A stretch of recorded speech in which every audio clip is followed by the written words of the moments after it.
Fui a la boda de mi hijo como un padre viudo, pero cuando llegué, mi silla tenía una etiqueta con mi nombre. Decía, viejo aburrido, invitado por compromiso. La adinerada familia de mi nuera estalló en carcajadas. Pero al día siguiente, les preparé una sorpresa. Me alegra tenerte aquí, al calor de esta lumbre. Acompáñame en esta historia hasta el final, y cuéntame en los comentarios desde qué ciudad me estás escuchando, para saber hasta dónde han viajado mis palabras en la noche. Mi nombre es Vicente, y a mis 58 años, creía haber visto de frente todos los rostros del dolor que la vida te puede echar encima. Había enterrado a mi amada esposa Sara hacía 12 años.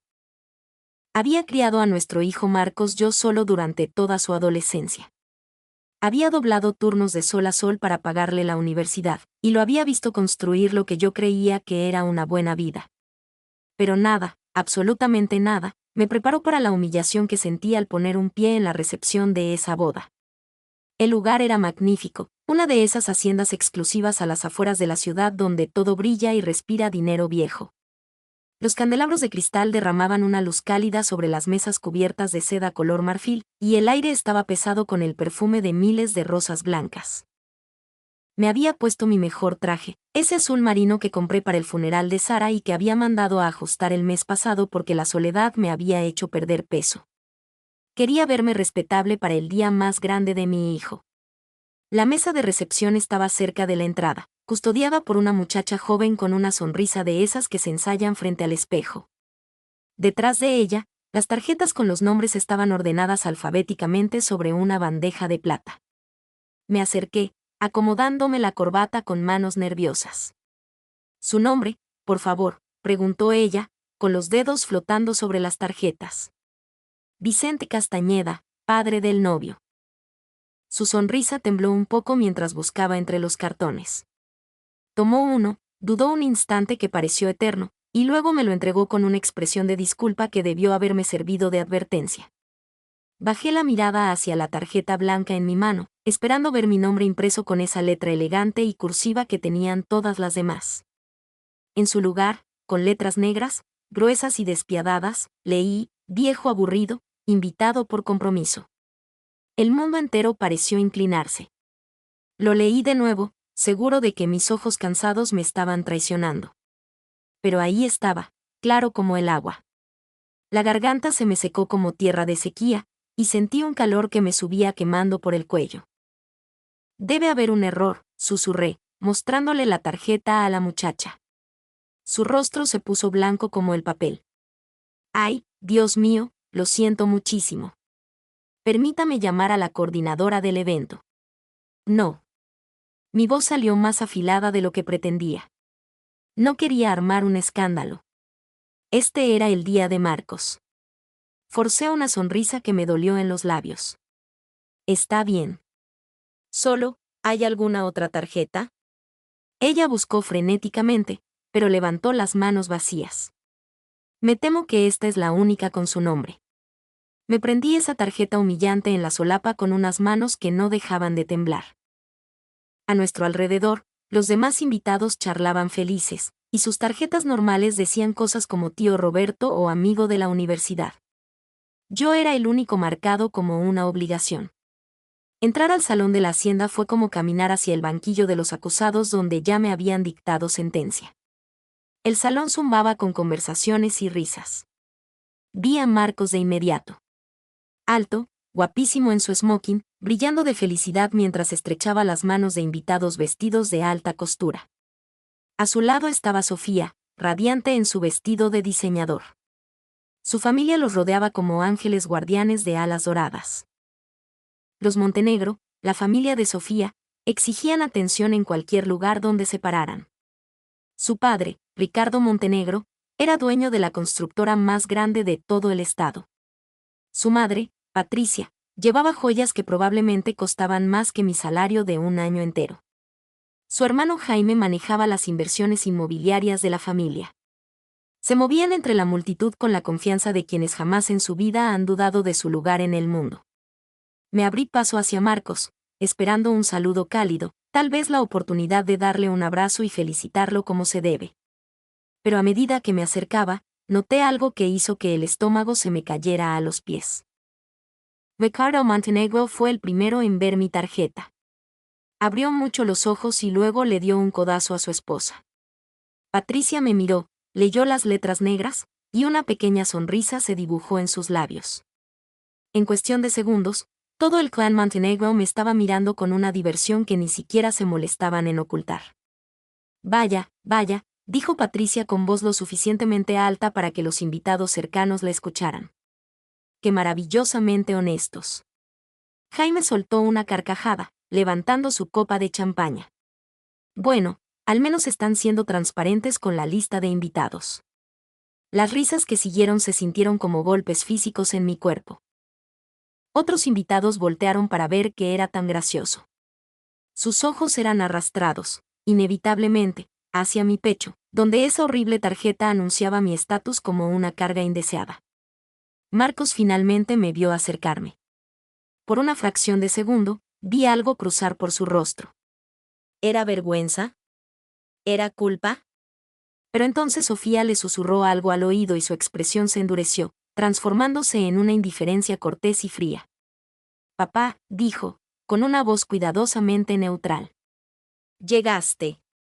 Claro que llegué, respondí, tragándome el nudo y tratando de que el dolor no se me notara en la voz. No me perdería la boda de mi hijo por nada del mundo. Sofía sonrió. Esa sonrisa perfecta, de revista, que había pulido durante los 2 años que llevaba de conocerla. Vicente, qué gusto. Veo que encontraste tu tarjeta. ¿A qué es divertida? Pensamos que le daría un toque de humor a la noche. ¿Humor? Llamaba humor a mi humillación pública. Miré a Marcos, esperando a que dijera algo, a que me defendiera, a que explicara que todo esto era un error terrible. En lugar de eso, simplemente asintió junto a su nueva esposa. Sí, papá. Sofía pensó que sería, ya sabes, para aligerar el ambiente. El fotógrafo apareció en ese momento, acomodando a la familia para las fotos formales. Di un paso para unirme al grupo, pero la mano de Sofía en mi brazo me detuvo en seco. Ay, Vicente, estas son solo para la familia inmediata, dijo con voz de miel. Nos aseguraremos de tomar algunas fotos casuales contigo más tarde. Observé desde la orilla mientras posaban. Marcos con Sofía, luego con sus padres, luego con la familia extendida. Los Montenegro llenaban el encuadre con su ropa cara y sus sonrisas practicadas. Yo permanecí invisible, sosteniendo mi copa de champaña y luchando para que mi devastación no se derramara por mis ojos. La noche continuó como una tortura lenta, gota a gota. Me sentaron en la mesa 12, en el rincón más oscuro del fondo del salón, con parientes lejanos y acompañantes que no conocía. La mesa principal, donde tradicionalmente se sientan las dos familias, solo albergaba a los Montenegro y a sus amigos más íntimos. Vi a mi hijo reírse de los chistes de Ricardo Montenegro, lo vi inclinarse con atención cuando Patricia hablaba, fui testigo de cómo era absorbido por el mundo de ellos mientras yo me marchitaba, olvidado, en el mío. Durante los brindis, Ricardo habló con elocuencia sobre cómo recibían a un nuevo hijo en su familia. Patricia habló de lo perfecta que había sido la elección de Sofía para su compañero de vida. Marcos agradeció a ambas familias, pero sus ojos jamás buscaron los míos entre la multitud. Cuando cortaron el pastel, cuando bailaron su primer baile, cuando se mezclaron con los invitados, yo seguí siendo un simple espectador en la boda de mi propia sangre. El golpe final llegó durante el lanzamiento del ramo. Mientras las mujeres solteras se reunían en la pista de baile, escuché a Patricia hablando con un grupo de sus amigas cerca de mi mesa. Bueno, al menos fuimos honestos al respecto, estaba diciendo, haciendo un gesto con la mano hacia donde yo estaba. A algunas personas las invitas por puro compromiso, y todo el mundo lo sabe. ¿Para qué fingir lo contrario? Sus amigas rieron con aprecio, y una de ellas respondió, qué refrescante. La mayoría de la gente es demasiado educada para ser tan directa. Me quedé ahí sentado, con la humillante tarjeta aún prendida en mi pecho, viendo a mi hijo celebrar el inicio de su nueva vida mientras declaraba públicamente que su padre no era más que una carga. La champaña me supo a ceniza en la boca, Y ese entorno elegante se sintió como una jaula de oro diseñada únicamente para exhibir mi insuficiencia. Cuando la noche empezó a apagarse y los invitados comenzaron a irse, finalmente me acerqué a Marcos por última vez. Se estaba despidiendo de los parientes de los Montenegro, con el rostro encendido por la felicidad y el alcohol. Hijo, le dije en voz baja. ¿Podemos hablar un minuto? Se volvió hacia mí con los ojos un poco vidriosos. Claro, papá. ¿Qué pasa? Hice un gesto hacia un rincón más tranquilo del salón, lejos de oídos curiosos. Marcos, sobre la tarjeta con el nombre. ¿De verdad era necesario? Por un instante, algo vulnerable parpadeó en su mirada. Luego, Sofía apareció a su lado, deslizando su brazo por el de él con un gesto de posesión absoluta. ¿Está todo bien?, preguntó ella, con voz dulce como el almíbar, pero con ojos afilados como navajas. El rostro de Marcos se cerró de nuevo. Sí, todo bien. Papá solo se estaba despidiendo. Eso no era lo que yo estaba haciendo en absoluto, pero pude ver que no tenía sentido continuar. Mi hijo había tomado su decisión, y yo no formaba parte de ella. Conduje a casa en silencio. La maldita tarjeta finalmente arrancada y arrugada en el asiento del copiloto. En mi casa vacía, rodeado de fotografías de Marcos creciendo, finalmente me permití sentir el peso aplastante de lo que había sucedido. Mi único hijo me había declarado públicamente como una obligación, no como una alegría. La familia que yo creía que estábamos construyendo no había sido más que un espejismo. Pero mientras estaba ahí sentado en mi cocina, mirando esa tarjeta arrugada, algo empezó a cambiar dentro de mí. El dolor era inmenso, como un mar oscuro, pero debajo de él, un sentimiento diferente estaba echando raíces. Había pasado años tratando de ser suficiente para un hijo que, por lo visto, me veía como nada más que un deber cumplido. Tal vez era hora de dejar de esforzarme tanto por pertenecer a un lugar donde claramente no era bienvenido. Y tal vez, solo tal vez, era hora de recordar quién era realmente Vicente Castañeda. Pasaron 3 días antes de que pudiera reunir las fuerzas para llamar a Marcos. 3 días de reproducir esa boda en mi mente, de tratar de entender cómo mi relación con mi hijo se había podrido hasta el punto de convertirme en un chiste público. Lo había criado solo después de que Sara murió. Trabajé horas extras hasta que me sangraban las manos para pagar su título de ingeniero. Estuve ahí en cada meta importante que pude cuadrar con mis horarios de trabajo. ¿Cómo me había convertido en nada más que un compromiso? Marqué su número la noche del martes, justo cuando el reloj pesaba en las paredes. Acababa de cenar un plato de tamales que doña Carmelita, la vecina, me había traído. Me había visto con cara de fantasma y decidió que necesitaba comer. Al menos a alguien en este mundo le importaba. Hola, papá, contestó Marcos al cuarto timbre. Su voz sonaba distante, distraída. Podía escuchar a Sofía en el fondo, su risa tintineando como campanillas de cristal caro. Marcos, esperaba que pudiéramos hablar sobre la boda, sobre nosotros. Hubo una pausa. Luego suspiró. Papá, mira, sé que te molestó lo de la tarjeta, pero fue solo una broma. La familia de Sofía tiene sentido del humor para estas cosas. ¿Sentido del humor? Sentí que los dedos se me clavaban en el plástico del teléfono. Hijo, eso no fue humor. Eso fue una humillación, frente a todos los que te importan. Otra pausa, más larga esta vez. Cuando volvió a hablar, su voz había adoptado ese tono paciente y condescendiente que la gente usa con los niños chiquitos o con los ancianos que ya no entienden. Papá, estás siendo demasiado sensible. Tampoco es que fuera mentira, ¿verdad? Digo, te invitamos porque eres mi padre, pero seamos honestos, no es que tengamos exactamente una relación muy unida. Las palabras me golpearon en el pecho, dejándome sin aire. ¿No tenemos una relación unida? Marcos, yo te crié. Trabajé en 2 empleos después de que tu madre murió para poner comida en la mesa y pagar tu educación. Te llevaba a los partidos de fútbol, te ayudaba con la tarea.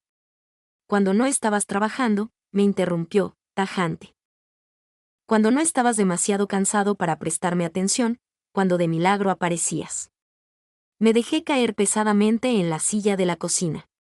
¿De qué estás hablando? Yo estuve ahí para ti. De verdad, su voz se estaba calentando ahora.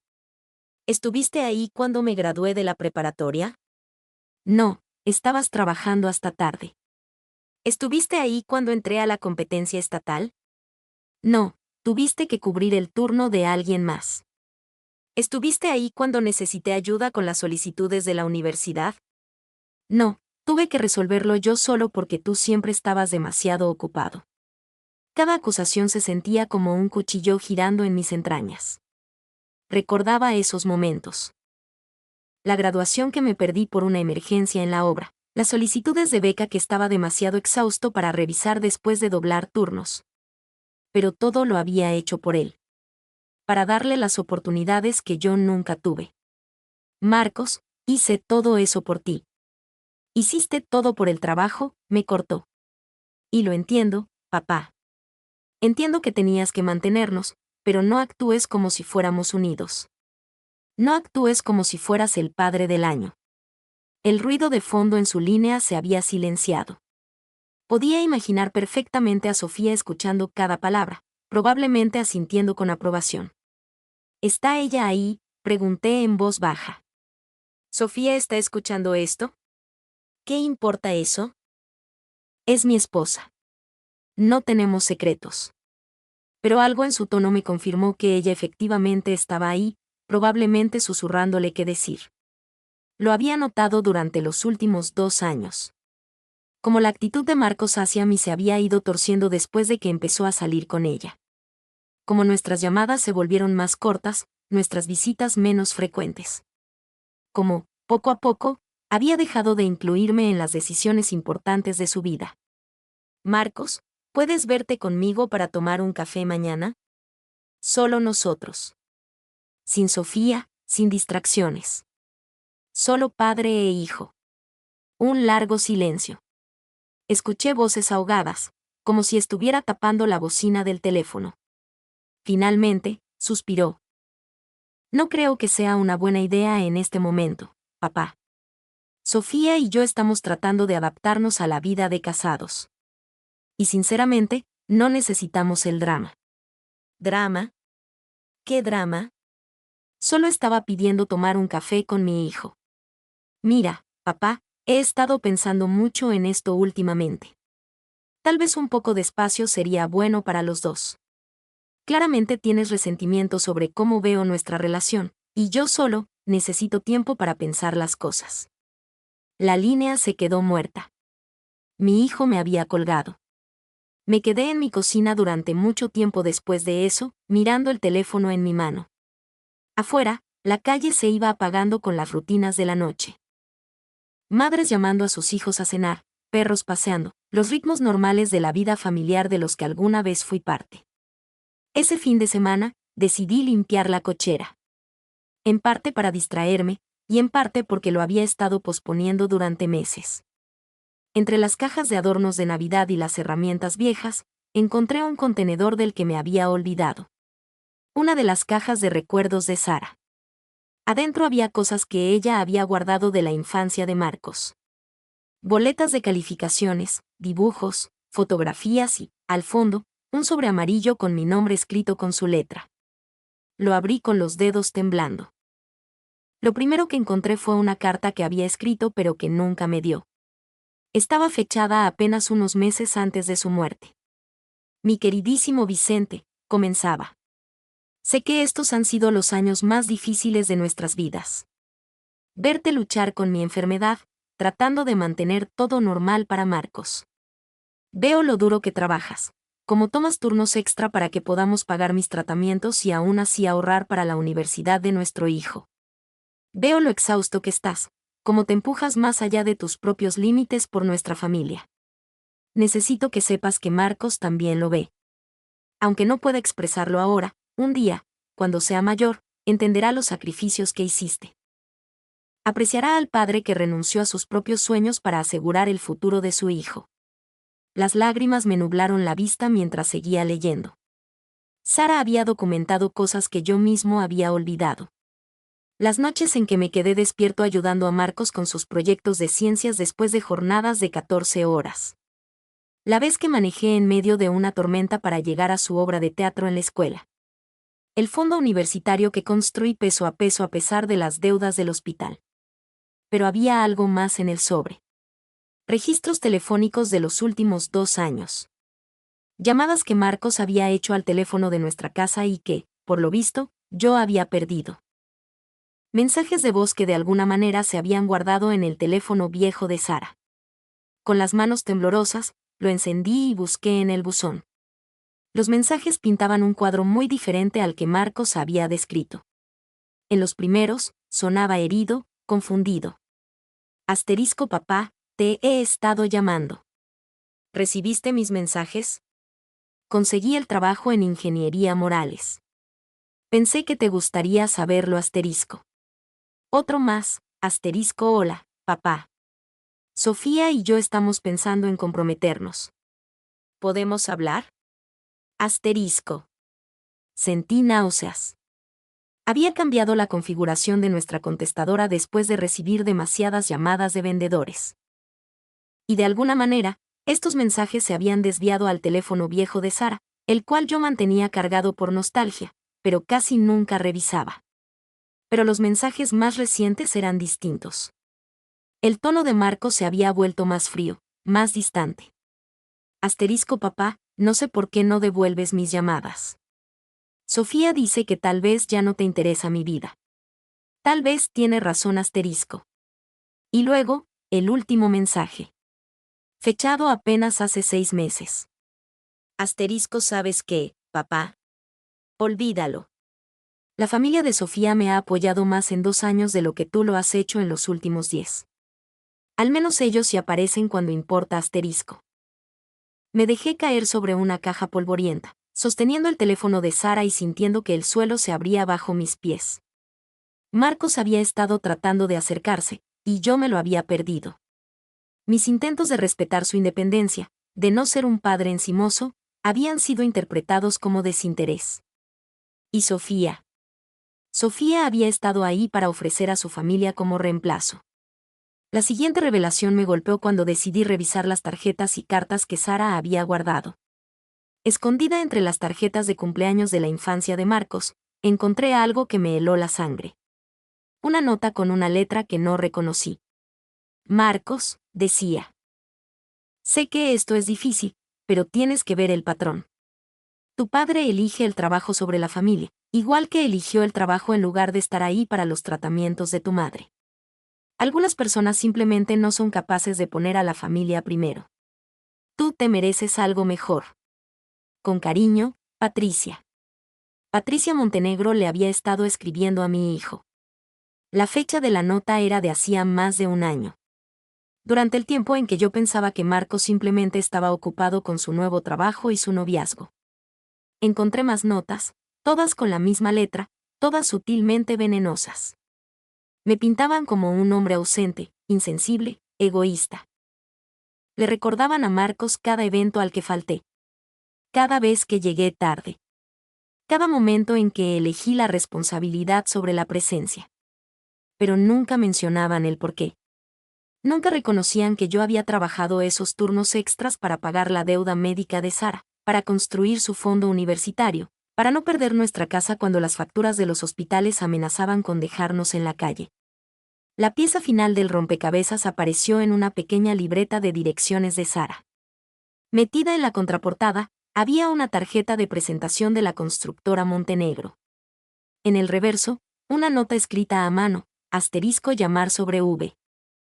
Investigación de antecedentes familiares completada asterisco. Me temblaban las manos mientras lo leía. Una investigación de antecedentes. Me habían investigado como si yo fuera una especie de amenaza para el futuro de su hija. Y basándose en lo que encontraron, un viudo de clase trabajadora, con ingresos modestos y un historial de trabajar largas horas, habían decidido que yo no era lo suficientemente bueno para su familia. Pero en lugar de simplemente excluirme, habían hecho algo mucho más calculador. Habían puesto a mi propio hijo en mi contra. Lenta y metódicamente. Usando su dolor por mis supuestas ausencias para clavar una cuña entre nosotros. Se habían posicionado como la familia amorosa y atenta que él merecía, mientras me pintaban a mí como el padre al que no le importaba estar presente. Me quedé sentado en esa cochera polvorienta, rodeado por la evidencia de su manipulación, sintiendo una rabia tan pura que casi purificaba el alma. La humillación en la boda no había sido una broma cruel. Había sido la declaración pública final de su victoria. Me habían reemplazado con éxito en la vida de mi hijo, y querían que todo el mundo lo supiera. Pero mientras estaba ahí sentado, una emoción diferente empezó a mezclarse con el coraje. Pensé en la constructora de Ricardo Montenegro. Pensé en su riqueza, en su arrogancia, en su creencia de que eran intocables. Pensé en la sonrisa engreída de Patricia cuando llamó a mi humillación refrescantemente honesta. Yo era ingeniero civil.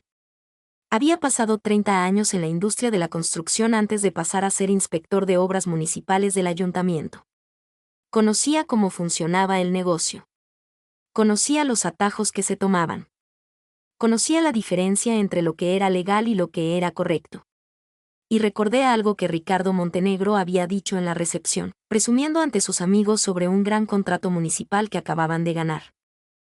Sobre cómo habían encontrado formas de maximizar los márgenes de ganancia mientras seguían cumpliendo con las especificaciones. En el negocio de la construcción, esas son palabras muy peligrosas. Y de pronto, me di cuenta de que tal vez era hora de averiguar exactamente cómo se había construido el imperio de los Montenegro.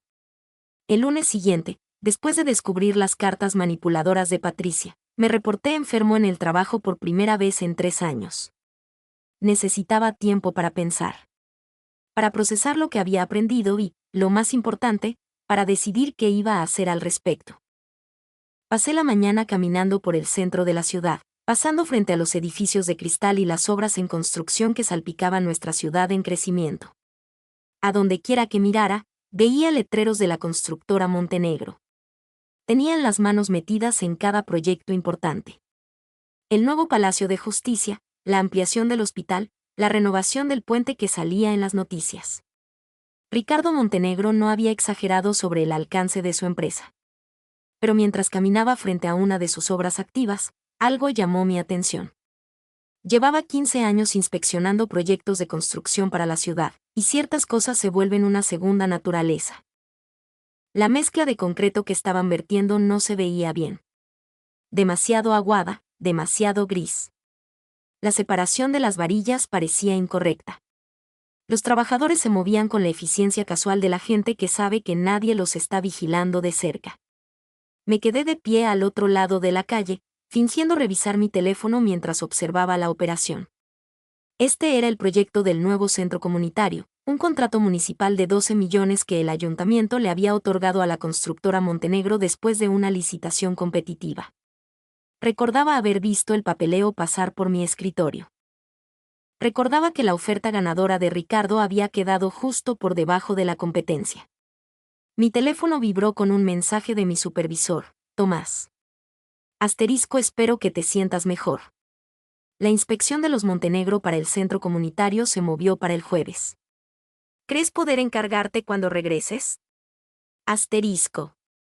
Me quedé mirando el mensaje, y luego a la obra al otro lado de la calle.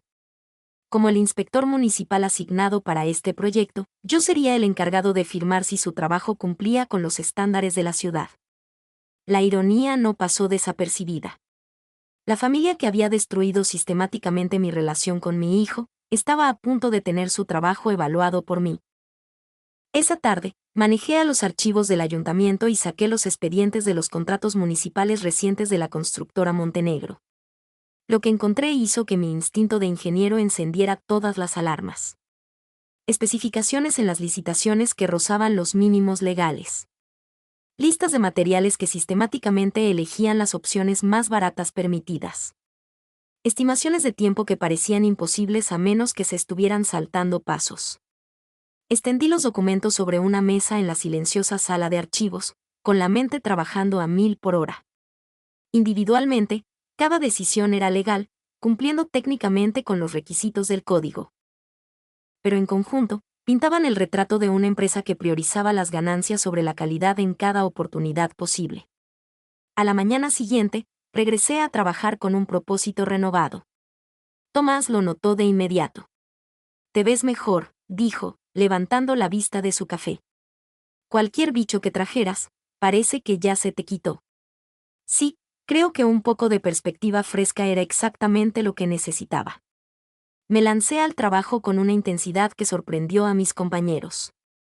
Solicité que me asignaran todas las inspecciones de la constructora Montenegro que llegaran a nuestro departamento. Me ofrecí como voluntario para trabajar horas extras los fines de semana revisando el cumplimiento de contratos municipales. Incluso empecé a llegar temprano para revisar historiales de inspecciones pasadas. «Caray, Vicente», dijo María, una de nuestras inspectoras más jóvenes. «¿Te tomaste un café mágico o qué? Pareces poseído». Ella no tenía idea de cuánta razón tenía. En cuestión de 2 semanas, había construido una radiografía completa de las prácticas de la constructora Montenegro. Tenían un patrón. Hacían ofertas agresivamente bajas para ganar los contratos, y luego recuperaban la diferencia a través de lo que en la industria eufemísticamente se llama ingeniería de valor. Usaban materiales más baratos que apenas cumplían con las especificaciones técnicas. Simplificaban métodos de construcción para reducir costos laborales, pero que también reducían la resistencia estructural. Encontraban formas de cumplir técnicamente con los códigos de construcción, mientras pisoteaban el espíritu de la ley. El descubrimiento más condenatorio llegó cuando crucé los datos de sus proveedores de materiales. Los Montenegro usaban sistemáticamente a materiales cúspide para el concreto, las varillas y los componentes estructurales. Un poco de investigación reveló que Cúspide era una empresa fantasma propiedad del cuñado de Ricardo. Básicamente, se estaban comprando materiales a sí mismos a precios inflados, y luego usaban alternativas de menor calidad en la construcción real, embolsándose la diferencia. Pero descubrir el patrón era solo la mitad de la batalla. Probarlo requeriría documentación cuidadosa y, lo más importante, el momento perfecto. La inspección del centro comunitario estaba programada para el jueves por la mañana. Llegué a la obra temprano, con mi tabla de apuntes cargada con listas de verificación mucho más detalladas de las que solía usar. El maestro de obra, un hombre curtido llamado Lalo, me recibió en la entrada. «Buenos días, inspector. ¿Listo para darle trámite a esto?». Su confianza casual me dijo todo lo que necesitaba saber. Para él, esta era una inspección de rutina. Solo una palomita más en el papel en su camino hacia la aprobación final y el pago. «Empecemos por los cimientos», dije, sacando una cinta métrica y un nivel que Lalo definitivamente no esperaba ver. Durante las siguientes 4 horas, inspeccioné esa obra como si mi vida y mi carrera dependieran de ello. Medí la separación de las varillas al milímetro. Probé la densidad del concreto con un martillo esclerómetro portátil que pedí prestado a nuestro laboratorio. Revisé las dimensiones de las vigas comparándolas con los planos aprobados. Tomé fotografías de todo y escribí notas exhaustivas. La confianza de Lalo se evaporó en la segunda hora. Para la tercera hora, estaba haciendo llamadas nerviosas por teléfono. Para cuando terminé, el hombre estaba sudando a pesar del frío de octubre. Entonces, ¿cómo nos fue?, preguntó mientras yo guardaba mi equipo. Lo miré fijamente. Presentaré mi reporte el viernes antes del cierre. Lo que no le dije fue que había encontrado al menos una docena de violaciones al código. Nada catastróficamente peligroso. El edificio no se iba a caer, pero era suficiente para reprobar la inspección y requerir correcciones carísimas. Esa noche, me senté en la oficina de mi casa a redactar el reporte de inspección más minucioso que había escrito en mi vida. Cada violación estaba documentada con fotografías y medidas. Cada referencia al código estaba citada con precisión. Cada corrección requerida estaba especificada al detalle. Pero más que eso, había empezado a ver la imagen completa. El centro comunitario era solo un proyecto. A la constructora Montenegro se le habían otorgado 37 contratos municipales en los últimos 5 años, sumando más de 180 millones en dinero de los contribuyentes. Si estaban tomando atajos en todos ellos. Saqué mi computadora y empecé a hacer llamadas a antiguos colegas, inspectores de otros departamentos, e incluso a contratistas que habían perdido licitaciones frente a los Montenegro. Lentamente, una red de información empezó a tejerse. Sí, Siempre me pregunté cómo cotizaron tan bajo en la obra de ese hospital, me dijo Beto Patiño, un excompañero que se había ido a trabajar al gobierno del estado. Pero su inspector firmó de conformidad, así que, ¿qué podíamos decir? Yo escuché rumores sobre de dónde sacaban sus materiales, admitió Juanita, que trabajaba en la Secretaría de Caminos. Pero tratar de probarlo hubiera sido un suicidio laboral. Los Montenegro tienen demasiadas influencias políticas. Cada conversación añadía una pieza más al rompecabezas. El éxito de la constructora Montenegro no se basaba en una eficiencia superior o en técnicas innovadoras. Estaba construido sobre un patrón sistemático de corrupción, usando sus conexiones políticas para evitar que los revisaran, y usando su creciente influencia para intimidar a cualquiera que cuestionara sus métodos. Para el viernes por la noche, había compilado un reporte preliminar que habría hecho sonreír a cualquier fiscal. Pero aún no estaba listo para hacerlo público. Necesitaba más evidencia. Más documentos. Pruebas irrefutables que no pudieran ser desestimadas o enterradas por los compadres políticos de los Montenegro. El sábado por la mañana, pasé conduciendo frente a la nueva casa de Marcos y Sofía. Una hermosa residencia colonial en Las Lomas, que yo sabía perfectamente que no podían pagar solo con el sueldo de ingeniero de Marcos. Los Montenegro habían ayudado con el enganche, por supuesto. Otra forma de asegurar la comodidad de su hija mientras ataban a mi hijo a la generosidad de la familia. Me estacioné al otro lado de la calle y observé cómo Marcos salía a recoger el periódico de la mañana. Se veía feliz. Contento. Exitoso, con su ropa cara y su vecindario exclusivo. Tenía todo lo que quería. Una esposa hermosa, una vida cómoda, la aceptación en una familia de dinero. Lo único que le había costado, era su padre. Mientras lo veía desaparecer de vuelta en la casa, tomé una decisión. No iba a destruir el imperio de los Montenegro por venganza o por despecho. Eso no me devolvería a mi hijo, y no sanaría las heridas que la manipulación de Patricia había tallado en nuestra relación. Pero iba a hacer mi trabajo. Iba a ser el inspector que esta ciudad merecía. El que no podía ser comprado, ni intimidado, ni convencido de mirar hacia otro lado. Si las prácticas de la constructora Montenegro no podían sobrevivir a una inspección honesta, ese no era mi problema. Era el de ellos. El domingo por la tarde, sonó mi teléfono. El nombre de Marcos apareció en la pantalla y, por un instante, mi corazón dio un salto de esperanza. Tal vez llamaba para disculparse. Para tender un puente entre nosotros. Hola, papá, dijo, y de inmediato supe que esta no era una llamada por cariño. Su voz tenía ese tono cuidadoso y formal que había estado usando conmigo durante meses. Marcos, ¿cómo estás? ¿Cómo te trata la vida de casado? Todo bien, papá. Muy bien. Oye, te llamo porque Ricardo me comentó que eres el inspector asignado al proyecto de su centro comunitario. Apreté el teléfono con fuerza. Ricardo se lo había comentado. Por supuesto que sí. Así es. Es parte de mi rotación normal de asignaciones. Bueno, qué bien. Da tranquilidad saber que el proyecto está en buenas manos. Una pausa. Ricardo esperaba que tal vez pudieras agilizar la aprobación final. Tienen prisa por pasar a la siguiente fase. Ahí estaba. Mi propio hijo llamándome para pedirme que le diera trato preferencial a su suegro. La petición venía envuelta en cortesías familiares, pero el mensaje era claro. Ricardo Montenegro esperaba un trato especial porque yo ahora estaba conectado a su familia. Marcos, sabes que no puedo mostrar favoritismos en las inspecciones municipales. Eso sería poco ético y probablemente ilegal.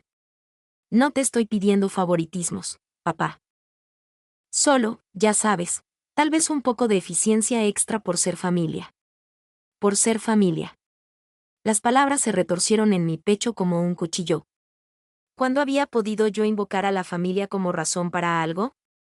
¿Cuándo me habían extendido los Montenegro la cortesía que ahora esperaban de mí? Hijo, procesaré la inspección de acuerdo con los procedimientos y tiempos estándar. Eso es lo más ético para todos los involucrados. Un largo silencio. Luego, papá, ¿está todo bien? Te noto tenso. Casi me echo a reír. Tenso, ni siquiera empezaba a describir lo que sentía. Estoy bien, Marcos. Solo me tomo mis responsabilidades en serio. Ok. Bueno, le diré a Ricardo que espere los resultados en tu tiempo normal. Después de que colgó, me quedé mirando el teléfono, sintiendo cómo se desmoronaba la última de mis ilusiones sobre la relación con mi hijo. No había llamado porque me extrañara o quisiera arreglar las cosas. Había llamado porque su nueva familia necesitaba algo de mí. Esa noche, tomé una decisión que lo cambiaría todo. Abrí mi computadora y empecé a escribir un memorándum detallado para la Oficina de Asuntos Jurídicos del Ayuntamiento, solicitando una revisión exhaustiva de todos los contratos municipales de la constructora Montenegro de los últimos 5 años. Si Ricardo Montenegro quería jugar a la política familiar con las inspecciones municipales, estaba a punto de aprender que Vicente Castañeda se tomaba su integridad profesional mucho más en serio que su dolor personal. Las reglas del juego estaban a punto de cambiar, y esta vez, yo no iba a ser el que se quedara mirando desde la orilla. La respuesta de la oficina jurídica llegó más rápido de lo que esperaba. El martes por la mañana, me encontré sentado frente a la licenciada Amanda Cruz, en su fría oficina del centro. Era más joven de lo que imaginaba, probablemente en sus 40, con ojos afilados y una actitud directa que me recordó por qué se había ganado la reputación de ser alguien que no se echaba para atrás en casos políticamente sensibles. Señor Castañeda, comenzó, revisando el reporte preliminar que le había entregado. Estas son acusaciones muy graves. Si al menos la mitad de lo que sugiere aquí es cierto, estamos hablando de posibles delitos penales, no solo de disputas de contratos civiles. Me acomodé en la silla, sintiendo el peso de la maquinaria que acababa de echar a andar. Quiero ser claro. No estoy haciendo acusaciones. Estoy documentando patrones que merecen ser investigados. Ella asintió con aprobación. Ese es exactamente el enfoque correcto. Dígame, ¿qué le hizo empezar a mirar tan de cerca a la constructora Montenegro? Dudé. ¿Cómo podía explicarle que todo empezó con una humillante tarjeta de papel en la boda de mi hijo? ¿Qué descubrí que la familia de mi nuera había envenenado sistemáticamente mi relación con Marcos? Sonaba mezquino, personal, vengativo. Llevo un tiempo notando irregularidades en su trabajo, dije en su lugar, lo cual era técnicamente cierto, aunque la línea del tiempo estuviera comprimida. La inspección del centro comunitario simplemente confirmó mis sospechas. Amanda revisó mi documentación durante varios minutos, haciendo notas de vez en cuando. Finalmente, levantó la vista. Vicente, ¿puedo llamarlo Vicente? Este es un trabajo muy minucioso, pero necesitaremos más antes de poder tomar cualquier acción oficial. Lo que veo aquí podría justificarse como prácticas de negocios agresivas, pero legales. ¿Qué necesitaría usted para avanzar? Evidencia de un patrón a través de múltiples proyectos. Documentación del esquema de sustitución de materiales que he identificado. E idealmente, el testimonio de alguien desde adentro de su organización. Ella hizo una pausa. ¿Está preparado para lo que esto podría implicar? La constructora Montenegro tiene conexiones políticas de mucho peso. Van a defenderse con uñas y dientes. Pensé en Marcos. En la vida que había construido dentro del abrazo de la familia Montenegro. Si esta investigación avanzaba, destruiría esa vida, probablemente acabaría con su matrimonio, y sin duda le costaría la seguridad financiera que había encontrado. Entiendo las implicaciones, dije en voz baja. Bien. Porque una vez que tomemos este camino, no hay marcha atrás. Si se dan cuenta de que usted es la fuente de la investigación, harán todo lo posible por desacreditarlo, tanto profesional como personalmente. Esa misma tarde, comencé lo que se convertirían en las 3 semanas de investigación más intensas de toda mi carrera. Busqué a ex empleados de los Montenegro que habían dejado la empresa en circunstancias misteriosas. Contacté a proveedores que habían perdido contratos frente a Materiales Cúspide. Incluso rastreé a inspectores de otros municipios que habían trabajado en los proyectos de ellos. El panorama que fue surgiendo era más claro y más perturbador de lo que había imaginado al principio. Chava Reyes, un ex maestro de obra de los Montenegro que había sido despedido hacía 6 meses, aceptó verse conmigo en una cafetería a las afueras de la ciudad. Estaba nervioso, mirando constantemente a su alrededor como si esperara que alguien pateara la puerta en cualquier momento. «Esto no lo escuchaste de mí», me dijo, revolviendo el azúcar en su café con manos temblorosas. Pero Ricardo Montenegro maneja 2 libros de contabilidad para cada obra del gobierno. La lista oficial de materiales que le entregan a los inspectores, y la lista real que se va a compras. ¿Puedes ser más específico? Toma las varillas, por ejemplo. Los planos exigen acero de grado 60 a intervalos de separación específicos. La lista oficial de materiales muestra que están pidiendo grado 60, pero a compras le dicen que compre grado 40. Más barato, más débil. Y lo instalan con mayor separación para compensar la diferencia. Se inclinó hacia adelante sobre la mesa. Técnicamente cumple con los requisitos mínimos del código, pero con un margen de seguridad de 0. Documenté todo lo que Chava me dijo, cruzando sus afirmaciones con los resultados de las pruebas de materiales que había estado recolectando de varias obras. El patrón era innegable. Los Montenegro usaban sistemáticamente los materiales y métodos mínimos aceptables, sin dejar espacio para los márgenes de seguridad que los contratistas responsables integraban en su trabajo. Pero la revelación más terrible de Chava llegó al final de nuestra plática.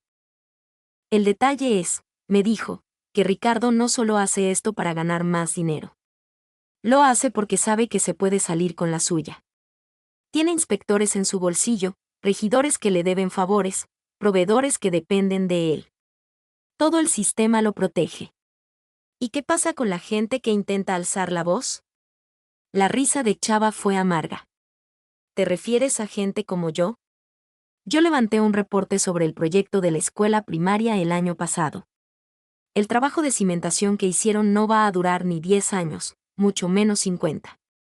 Lo siguiente que supe fue que me corrieron por problemas de actitud, y me pusieron en la lista negra de todas las constructoras grandes de la región. Manejé a casa esa noche pensando en las palabras de Chava. El proyecto de la escuela primaria. Cientos de niños tomaban clases en ese edificio todos los días, confiando en que había sido construido para protegerlos. Si Chava tenía razón, esa confianza era una trampa mortal. A la mañana siguiente, presenté una solicitud formal para inspeccionar los cimientos de la escuela primaria Benito Juárez, citando requisitos de evaluación estructural de rutina. Mi supervisor la aprobó sin hacer preguntas. Después de todo, me había ganado la reputación de ser el inspector más minucioso del departamento. Lo que encontré en el sótano de la escuela me heló la sangre. Los cimientos de concreto mostraban signos claros de asentamiento prematuro. Grietas finas como cabellos, que no deberían aparecer hasta dentro de décadas, ya eran visibles. Las manchas de agua indicaban filtraciones de humedad que una impermeabilización adecuada debió haber evitado. Y lo más condenatorio de todo, descubrí varias áreas donde la instalación de las varillas no coincidía con los planos de ingeniería aprobados. Pasé un fin de semana entero en ese sótano oscuro, documentando cada deficiencia con fotografías y medidas detalladas. Esto ya no se trataba solo de tomar atajos para ganar más dinero. Esto se trataba de la vida y la seguridad de los niños. El lunes por la mañana, entregué un reporte de prioridad a la oficina de Amanda Cruz, con copias para el secretario de Educación y el Cabildo de la ciudad. Para el martes en la tarde, la primaria había sido cerrada para una evaluación estructural de emergencia. El noticiero local recogió la historia el miércoles por la noche. Lo vi desde la sala de mi casa, mientras un reportero parado frente a la escuela explicaba que las deficiencias estructurales recién descubiertas habían obligado a cerrar el plantel mientras los ingenieros evaluaban si el edificio era seguro. Mi teléfono sonó durante la transmisión. El nombre de Marcos en la pantalla me mandó un escalofrío por la espalda. «Papá, ¿qué diablos está pasando?» Su voz estaba tensa, cargada de furia. «¿A qué te refieres?» «No te hagas el tonto. Ricardo dice que tú eres el inspector que clausuró la primaria. Dice que estás haciendo acusaciones falsas sobre el trabajo de su empresa». Elegí mis palabras con cuidado. Documenté deficiencias estructurales que representan un riesgo potencial para la seguridad de los niños. Ese es mi trabajo, Marcos. Tu trabajo es ser justo y objetivo, no atacar a empresas específicas por venganzas personales. Venganzas personales. La acusación me cruzó la cara como una bofetada. Marcos, esto no tiene nada que ver con sentimientos personales. Encontré problemas de seguridad reales. Su voz subió de volumen. La familia de Sofía no ha sido más que buena con nosotros, conmigo. ¿Y así es como les pagas? ¿Tratando de destruir su negocio? Sentí que algo se rompía dentro de mi pecho. Hijo, yo jamás pondría en riesgo la seguridad de unos niños por motivos personales. Los problemas estructurales son reales. Según tú. Según un inspector con un sesgo más que obvio. Hizo una pausa, y cuando volvió a hablar, su voz era hielo puro. Quiero que sepas que cualquier relación que nos quedara, se acabó. No me llames. No me visites. No mandes tarjetas de cumpleaños. Estás muerto para mí. La línea se quedó muerta. Me quedé sentado en la sala, sosteniendo el teléfono en silencio, sintiendo que acababa de ver morir a mi propio hijo. La mañana del jueves trajo una reunión que había estado temiendo. Tomás me llamó a su oficina a primera hora, con el rostro grave. Vicente, necesito preguntarte esto directamente. ¿Hay alguna conexión personal entre tú y la constructora Montenegro que yo deba saber? Me había preparado para esta pregunta. Mi hijo se casó con alguien de la familia Montenegro hace 6 meses. El rostro de Tomás palideció. Dios santo, Vicente. ¿Por qué no me lo dijiste? Podríamos haberle asignado las inspecciones a otra persona, evitar cualquier apariencia de conflicto de interés. Porque sabía que podía mantener mi objetividad profesional, respondí. Mis sentimientos personales hacia la familia no influyen en mis evaluaciones técnicas. Pero crea la percepción de un sesgo. Ricardo Montenegro ya está alegando acoso. Dice que estás usando tu puesto para atacar a su empresa por pleitos familiares. Sentí que apretaba la mandíbula. Tomás, ¿has revisado la evaluación estructural de la escuela primaria? ¿Has revisado los resultados de las pruebas de materiales del centro comunitario? Porque si lo haces, verás que mis reportes están basados en hechos de ingeniería, no en dramas familiares. Tomás suspiró pesadamente. Te creo, Vicente. He trabajado contigo 15 años y nunca he dudado de tu integridad. Pero políticamente, esto se está convirtiendo en una pesadilla. El alcalde está recibiendo llamadas. Los regidores están haciendo preguntas. Y se habla de traer inspectores externos para revisar tu trabajo. Que lo hagan, dije. Doy la bienvenida a la revisión. Porque cuando los ingenieros independientes confirmen lo que yo encontré, quedará claro que la constructora Montenegro lleva años tomando atajos a costa de los impuestos de la gente. ¿Y qué pasa si te equivocas? ¿Qué pasa si tus hallazgos no se sostienen bajo escrutinio? Lo miré fijamente a los ojos. Entonces aceptaré las consecuencias. Pero Tomás, llevo 15 años haciendo este trabajo. Conozco la diferencia entre una falla estructural y un drama de familia. Esa tarde, recibí una llamada de Amanda Cruz. Vicente, necesitamos hablar. ¿Puede venir mañana por la mañana? Su tono era profesional pero urgente, y supe que la investigación había llegado a un punto de quiebre. El viernes por la mañana, me encontré de vuelta en la oficina de Amanda. Pero esta vez, no estaba sola. Un hombre con un traje carísimo estaba sentado en la esquina, tomando notas en una libreta legal. Vicente, le presento a David Morales, de la Fiscalía General del Estado. Hemos decidido expandir la investigación más allá de los contratos municipales. Morales se inclinó hacia adelante. Señor Castañeda, llevamos tiempo investigando a la constructora Montenegro, pero nunca habíamos tenido a alguien con su experiencia técnica y su acceso dispuesto a cooperar. Su documentación nos ha abierto puertas que antes no podíamos abrir. Sentí una mezcla de alivio y temor. ¿Qué significa eso exactamente? Amanda respondió, significa que estamos lanzando una investigación exhaustiva sobre las prácticas de la constructora Montenegro en todos sus contratos, municipales, estatales y privados. Creemos que hay evidencia de fraude sistemático, evasión fiscal y violaciones de seguridad que abarcan al menos 5 años. ¿Qué necesitan de mí? Morales sonrió con dureza. Todo lo que tenga, y todo lo que pueda conseguir. Nos interesa particularmente el esquema de sustitución de materiales y la red de empresas fantasma que están usando para inflar los costos. Mientras salía de su oficina, me di cuenta de que lo que había empezado como el intento desesperado de un padre por entender el rechazo de su hijo, había evolucionado hacia algo mucho más grande.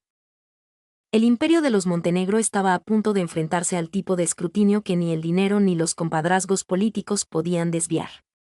Pero mientras conducía a casa, no podía quitarme de la cabeza la voz de Marcos en el teléfono, diciéndome que estaba muerto para él. Por tratar de proteger a niños inocentes de prácticas de construcción peligrosas, había perdido a mi hijo por completo. La pregunta era si la justicia valdría ese precio. 3 meses después de mi reunión con la Fiscalía del Estado, estaba sentado en mi auto frente a las oficinas centrales de la constructora Montenegro, viendo a los agentes federales sacar cajas y cajas de documentos. Las camionetas de los noticieros locales habían estado ahí desde el amanecer, con sus antenas apuntando hacia las nubes grises de noviembre como si fueran plegarias mecánicas. La investigación se había movido más rápido de lo que cualquiera esperaba. Lo que comenzó como una revisión de contratos municipales se había convertido en un caso federal que involucraba fraude, evasión fiscal y cargos por conspiración. Las autoridades habían conseguido órdenes de cateo para cada oficina de los Montenegro, para materiales Cúspide, e incluso para la residencia personal de Ricardo. Observé a través del parabrisas cómo Ricardo Montenegro salía del edificio, flanqueado por abogados carísimos. Incluso a la distancia, podía ver la rabia en su postura, la forma en que le ladraba órdenes a su equipo legal. Este era un hombre que jamás en su vida esperó tener que rendir cuentas por sus actos. Mi teléfono vibró con un mensaje de Amanda Cruz. * rueda de prensa a las 3 de la tarde. Pensé que debía saberlo *. No respondí. Había hecho todo lo que los investigadores me pidieron. Entregué documentación técnica, testifiqué ante el gran jurado, le expliqué estándares de construcción a fiscales que en su vida habían agarrado un martillo. Pero ahora que las consecuencias se estaban desatando, no sentía ninguna satisfacción. Solo un vacío hueco donde solía estar mi relación con Marcos. La rueda de prensa se llevó a cabo en la fiscalía. La vi desde la sala de mi casa, con el volumen bajo, como si mantener el silencio pudiera reducir de alguna manera el impacto en mi familia. El día de hoy, autoridades federales y estatales han presentado cargos formales contra la constructora Montenegro y sus directivos, anunció la fiscal de distrito. Los cargos incluyen conspiración para defraudar a gobiernos municipales, evasión fiscal y múltiples violaciones a los códigos de seguridad de construcción que pusieron en peligro el bienestar público. Describió el alcance de la investigación. 14 proyectos municipales. 47 millones de pesos en fondos públicos. Sustituciones sistemáticas de materiales que comprometían la integridad estructural. La escuela primaria fue mencionada específicamente como un ejemplo de poner en riesgo la vida de los niños por avaricia corporativa. Queremos agradecer al inspector municipal cuyo trabajo diligente sacó a la luz estas violaciones, continuó la fiscal. Este caso demuestra la importancia de la integridad profesional y el valor para proteger la seguridad pública. Mi teléfono empezó a sonar de inmediato. Tomás del trabajo, colegas de otros departamentos, incluso reporteros que de alguna manera habían conseguido el número de mi casa. Dejé que todos se fueran al buzón de voz. La única llamada que contesté llegó esa noche, de un número que no conocía. Vicente, soy Chava Reyes. El exmaestro de obra sonaba exhausto, pero aliviado. Vi las noticias. Quería darte las gracias por escucharme, por tomarme en serio. Tú fuiste el que tomó el verdadero riesgo, Chava. Hablaste cuando tenías todo que perder. Sí, bueno, resulta que no fui el único. Los federales encontraron a otros 3 exempleados que habían sido despedidos por reportar problemas de seguridad. Todos estamos cooperando ahora. Después de que colgó, me serví un vaso del mezcal de reserva que Sara había comprado para nuestro 20º aniversario. La botella que había estado guardando para una ocasión especial que nunca llegó. Esta noche se sentía apropiada para abrirla. Las siguientes semanas trajeron un flujo constante de revelaciones a medida que la investigación se ampliaba. Materiales Cúspide fue expuesta como una empresa fachada diseñada para inflar los costos. El cuñado de Ricardo, que jamás había pisado una obra, Figuraba como consultor técnico, recibiendo millones en honorarios anuales. Los registros bancarios mostraron pagos sistemáticos en efectivo a inspectores de obras en 3 municipios diferentes. Pero la evidencia más destructiva salió de los propios archivos de Ricardo. Los fiscales encontraron memorándums internos donde se instruía explícitamente a los maestros de obra a usar materiales de baja calidad mientras mantenían un papeleo que afirmaba el cumplimiento total. Un memorándum, fechado apenas hace 2 años, decía: los inspectores municipales son flojos y están mal pagados. Van a firmar cualquier cosa que se vea razonable en papel. Aprovechen eso asterisco. La arrogancia me dejó sin aliento. No solo habían estado tomando atajos. Se habían estado burlando abiertamente del sistema diseñado para proteger a la gente. El costo personal de todo esto me quedó claro cuando me topé con doña Leticia en el supermercado. Su hija había estado en el mismo salón que Marcos en la preparatoria, y ella siempre había sido amable cuando nos veíamos en los eventos escolares. Vicente, me dijo, con la voz cuidadosamente neutral. Escuché sobre tu participación en la investigación de los Montenegro. Asentí, sin saber qué decir. Marcos y Sofía se mudaron a Monterrey la semana pasada, continuó. Pensé que debía saberlo. El corazón se me detuvo. ¿A Monterrey? Marcos consiguió trabajo en un despacho allá.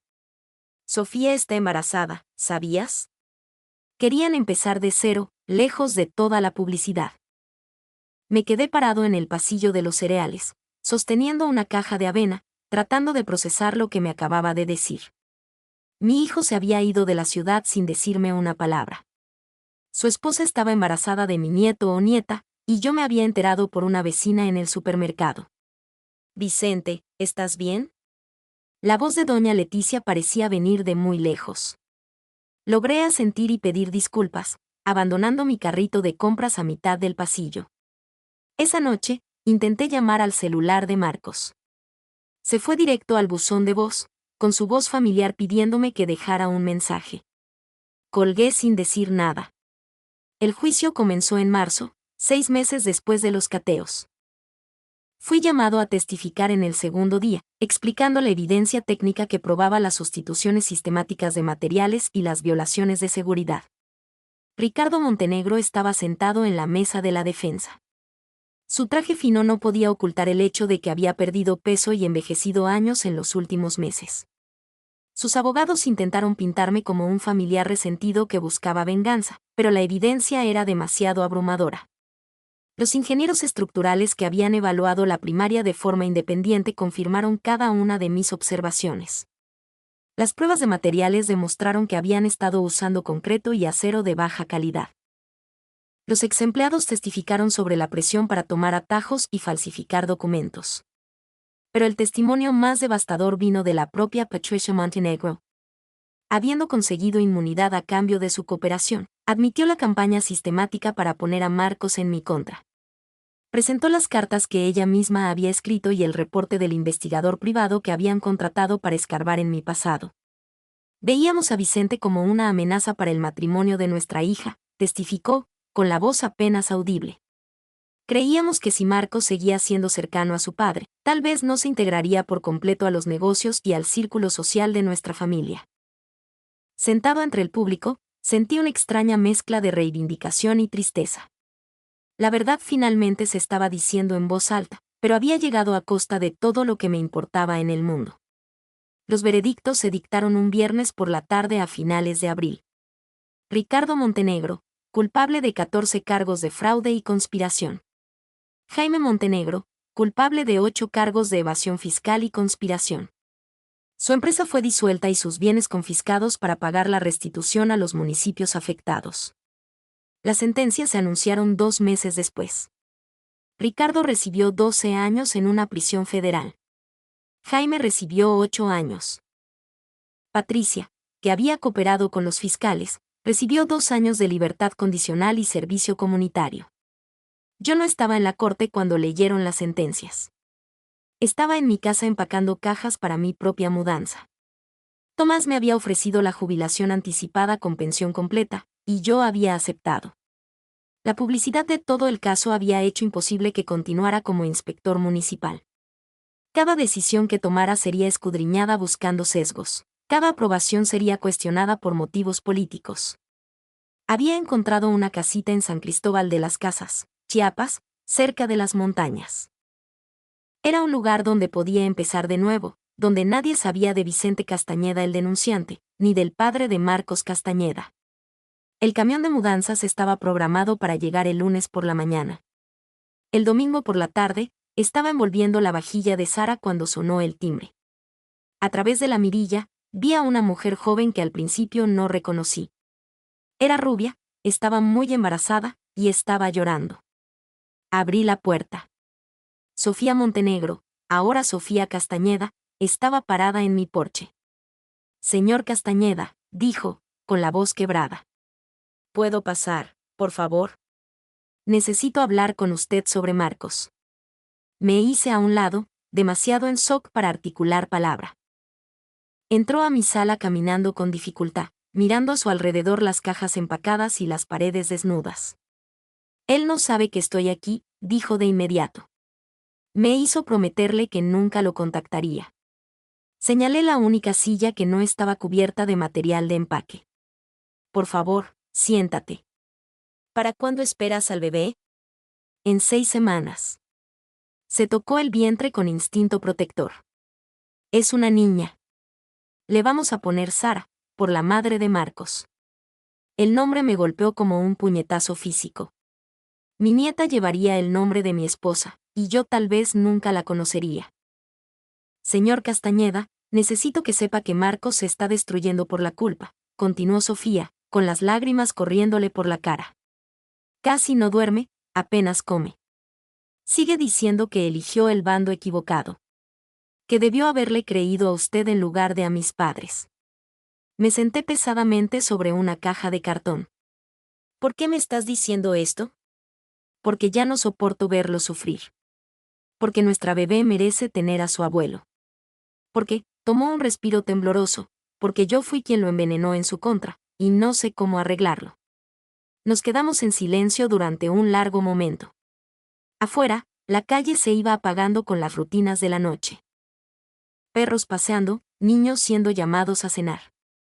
Sonidos de familias normales que parecían pertenecer a un mundo distinto. Las cartas que escribió tu madre, dije finalmente. ¿Sabías de ellas? Asintió, miserable.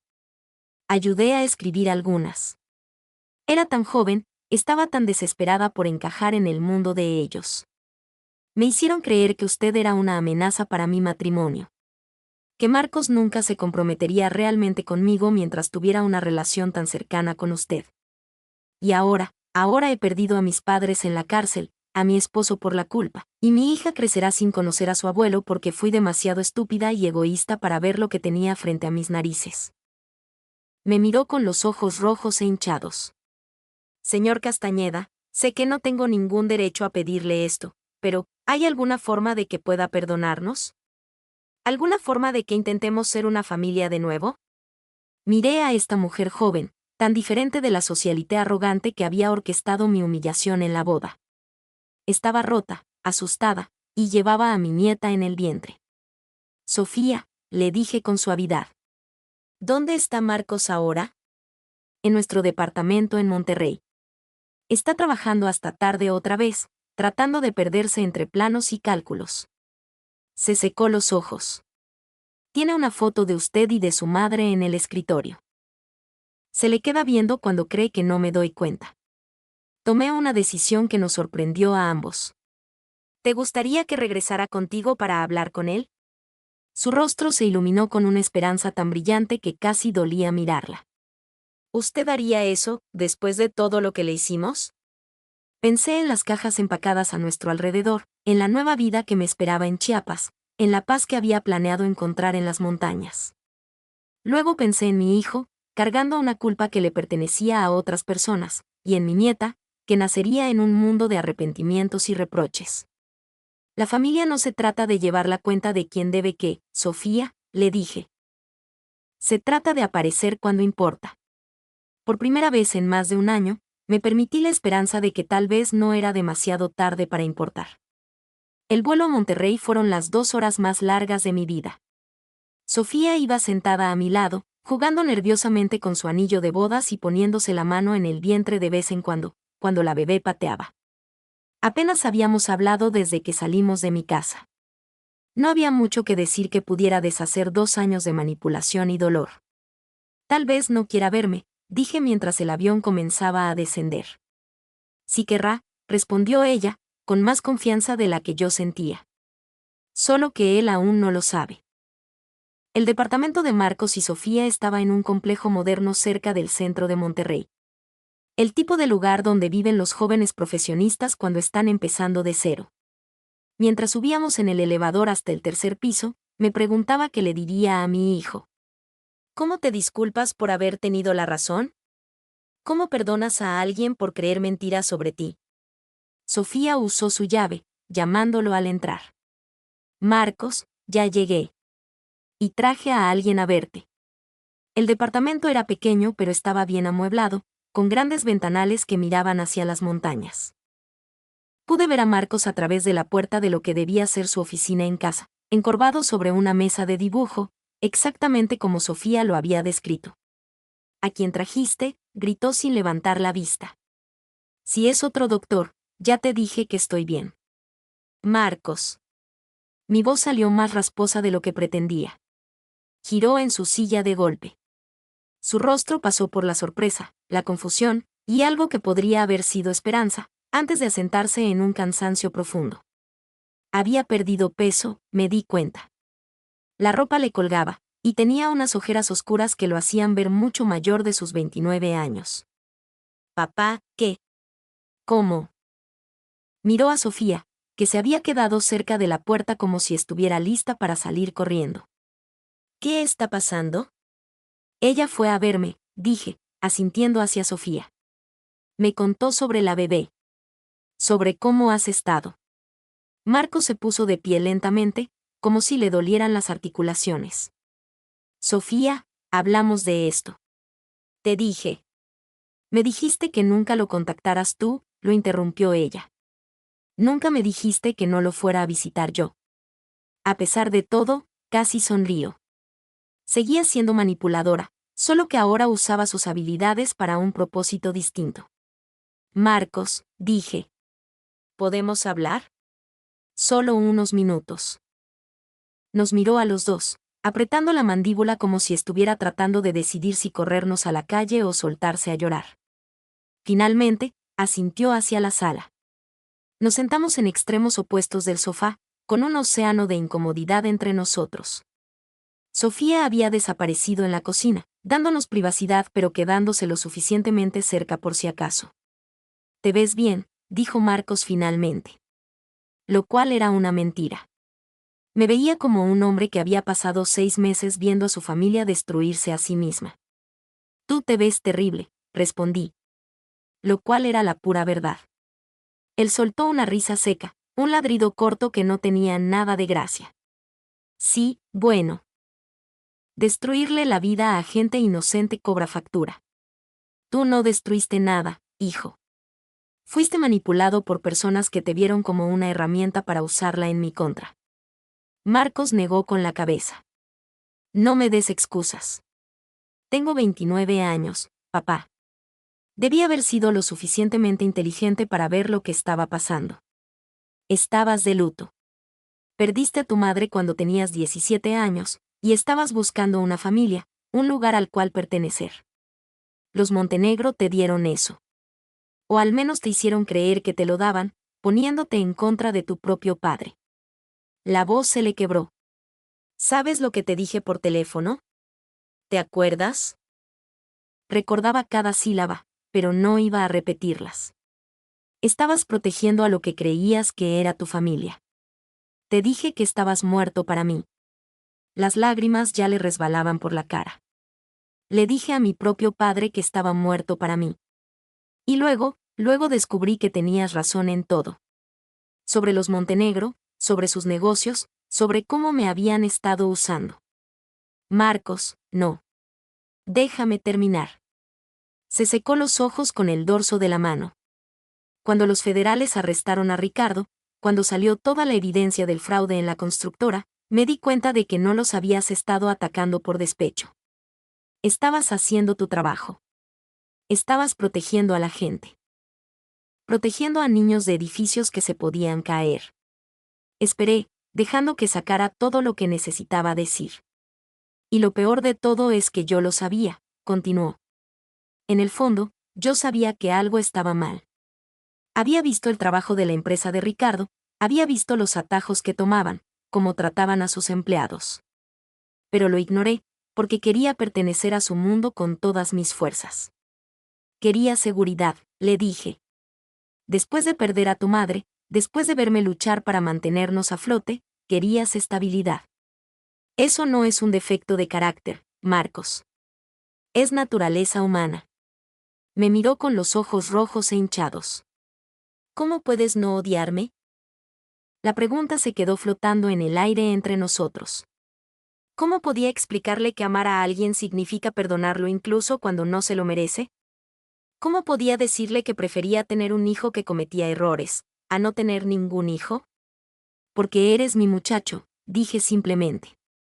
Has sido mi muchacho desde el día en que naciste, y serás mi muchacho hasta el día en que yo me muera. Nada de lo que hagas o digas puede cambiar eso. Marcos se rompió. Se rompió de verdad, sollozando como lo hacía cuando era niño y se caía de la bicicleta. Sin pensarlo, me moví hasta su lado del sofá y lo rodeé con mis brazos. Sintiendo lo delgado que estaba, cuánto peso había perdido cargando una culpa que no le correspondía llevar solo. Perdóname, papá, susurró contra mi hombro. Perdóname por todo. Lo sé, hijo. Y te perdono. Nos quedamos así durante mucho tiempo. Padre e hijo, sosteniéndonos el uno al otro, mientras 2 años de dolor se iban drenando lentamente de nuestros cuerpos. Eventualmente, Sofía apareció con té, con sus propios ojos rojos de tanto llorar. Yo también le debo una disculpa, señor Castañeda, dijo, dejando la bandeja sobre la mesa de centro. Fui joven, fui estúpida y estaba desesperada por impresionar a mis padres.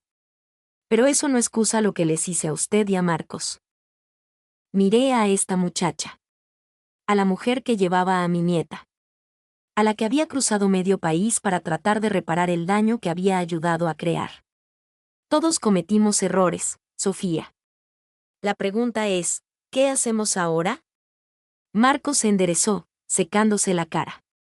¿A qué te refieres? Me refiero a si seguimos cargando con esta culpa y este coraje, o si intentamos construir algo mejor. Están a punto de tener una hija. Ella se merece algo mejor que unos padres consumidos por el arrepentimiento, y un abuelo demasiado orgulloso para perdonar. ¿Estaría dispuesto a involucrarse?, preguntó Sofía con timidez. Después de todo, pensé en la casa en Chiapas. En el retiro silencioso que había planeado.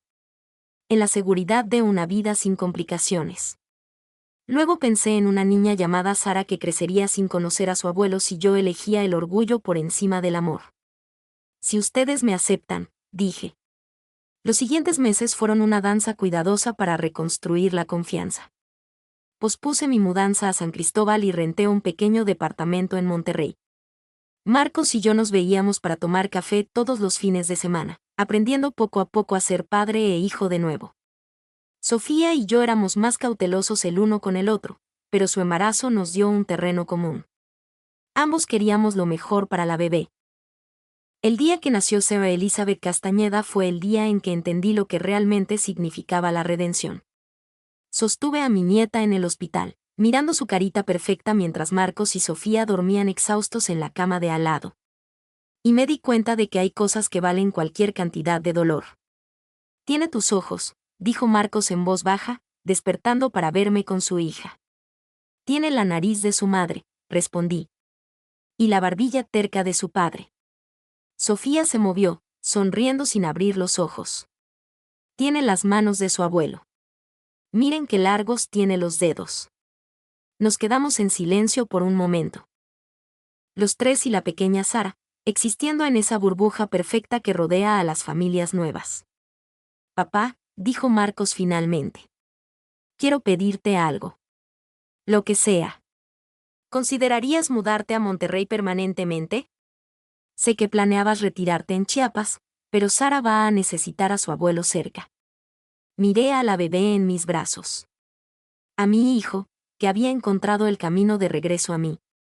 A su esposa, que lo había arriesgado todo para hacer posible este momento. Creo que Chiapas puede esperar, dije. 6 meses después, estaba viviendo en una casa a solo 10 minutos del departamento de Marcos y Sofía. Lo suficientemente cerca para cuidar a la niña, pero lo suficientemente lejos para darle su espacio como nueva familia. Había encontrado trabajo como ingeniero consultor, ayudando a otros municipios a mejorar sus procesos de inspección. Un trabajo que se sentía significativo sin estar cargado de política. Los Montenegro habían desaparecido de nuestras vidas por completo. Ricardo estaba cumpliendo su condena en la prisión federal. Jaime se había mudado a Cancún después de su liberación, y Patricia vivía discretamente con su hermana en Mérida. Lo habían perdido todo. Su negocio, su estatus social, sus conexiones familiares. Pero al perderlos a ellos, Marcos había encontrado algo mucho más valioso. Había encontrado el camino a casa. Una noche, mientras ayudaba a Sofía a bañar a la pequeña Sara y Marcos preparaba la cena, ella me miró con una expresión que no supe descifrar. ¿Qué pasa?, le pregunté. Estaba pensando en la recepción de la boda, dijo en voz baja. En la tarjeta. En lo crueles que fuimos con usted. Saqué a Sara de su tina, envolviéndola en una toalla suave mientras balbuceaba feliz. Eso se siente como si hubiera pasado en otra vida, le dije. ¿Alguna vez se arrepiente? De haberse enfrentado a mi familia. Digo, si no lo hubiera hecho, Marcos y yo tal vez seguiríamos viviendo en su mundo, y usted seguiría trabajando como inspector municipal. Consideré la pregunta mientras le secaba los deditos, imposiblemente pequeños, a Sara. Si no hubiera descubierto la corrupción de los Montenegro, Marcos y yo habríamos encontrado el camino de regreso el uno al otro. ¿Existiría esta niña? ¿Se habría dado cuenta Sofía de que el amor no se trata de elegir bandos? Sin arrepentimientos, dije finalmente. A veces, la cosa más difícil y la cosa correcta son exactamente la misma. Esa noche, mientras arropaba a Sara en su cuna y me despedía de Marcos y Sofía, me di cuenta de que la humillación que sentí en esa boda había sido un regalo disfrazado. Me obligó a ver con claridad, a actuar con valentía y, en última instancia, a encontrar el camino de regreso a lo que más importaba. Me habían etiquetado como una obligación. Como una idea de último minuto. Como un viejo aburrido invitado por deber en lugar de por amor. Pero al final, había demostrado algo mucho más importante, que a veces, las personas que parecen menos importantes, son las que están dispuestas a hacer lo que sea necesario para proteger a los que aman. Caminando de regreso a mi casa bajo el cielo estrellado de Monterrey, pensé en la carta de Sara. La que encontré en la cochera y que empezó todo este viaje. Ella tenía razón. Marcos eventualmente había entendido los sacrificios que hice. Eventualmente había apreciado al padre que renunció a su propia comodidad para asegurar el futuro de su hijo. Solo había tomado un poco más de tiempo del que ambos esperábamos.